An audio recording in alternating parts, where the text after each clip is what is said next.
So glad to see, like today we had the Bella Twins and Sheamus here as well.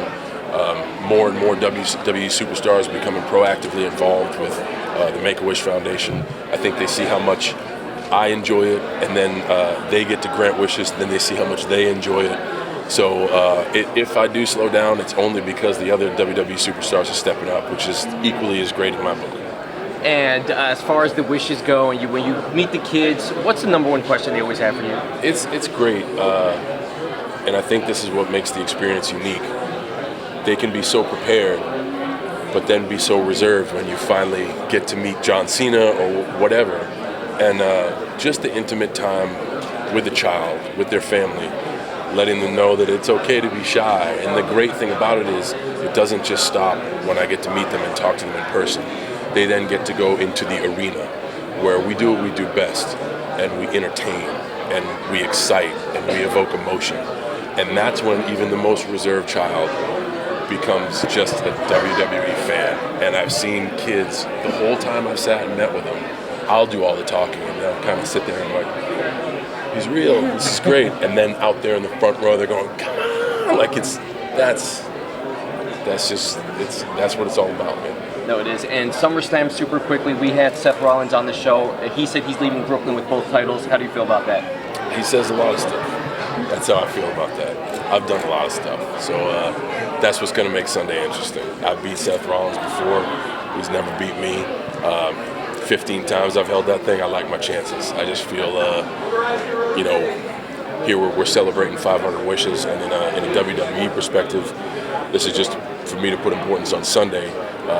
I get a chance to be put in some pretty elite company if I could go out with my hand raised, and I'm very excited about that. And the last time you saw Seth, broke your nose, the recovery process, how hard was that? It was easy. They gave me anesthesia, reset my nose, and I had 2 days worth of headaches. It's tough for me to stay away from a WWE ring. I was ready to go, what I felt was 10 days after my injury, and doctors wanted to make sure. They said 3 weeks. I thought that was BS. I wanted to get back in the ring, so I was very excited to be back on the program last Monday. I'm very excited for Sunday. I think it's going to be a great event. Good luck. Thank you very much, man. Thank you. Appreciate it. Mr. Cena, sir, when you were growing up in West Newbury, did you ever imagine that you would get to this point and being able to inspire these kids? Yes, in the mean streets of West Newbury, I was thinking to myself, one day I'm going to be a WWE superstar. No, I never, not once. And now that, it's been a very fortunate road, and I think when you... in finding your career path, there's a lot of decision making, but when you find your life's work, I think then you find a way to donate time, to donate resources, and to try to give back. And what a great partnership I've fallen into with Make-A-Wish. This is a dream come true for me. So I'm just happy to be a part of it. Do you remember the day when they first came up to you and said, "We have Yes, a young man"? And I do, and I didn't necessarily understand it because WWE's been working with Make-A-Wish long before I had. So it's kind of like it's what the company does. And somebody grabs you and says, no, today you got to meet this family. And I don't even think they explained to me that it was for Make-A-Wish. And I met people, as we often do in WWE, and was very cordial and formal. But afterwards, someone pulled me aside and kind of explained what happened. And that had a lot of gravity on me. The concept of you're given one wish.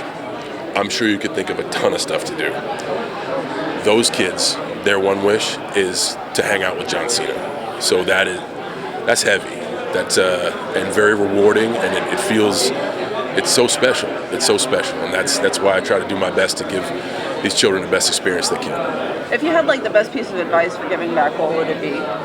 Find something that you enjoy. People always beat the charity drum, and there's a lot of causes out there, and when it doesn't feel like anything more than doing something good, I think that's the best advice. There's a lot of causes out there. I'm not saying any one is greater than the other, but I think you attach yourself to something you love, and man, it's a really good feeling making kids and families smile. So that's kind of why I fell into Make-A-Wish. Thank you, sir. You got it.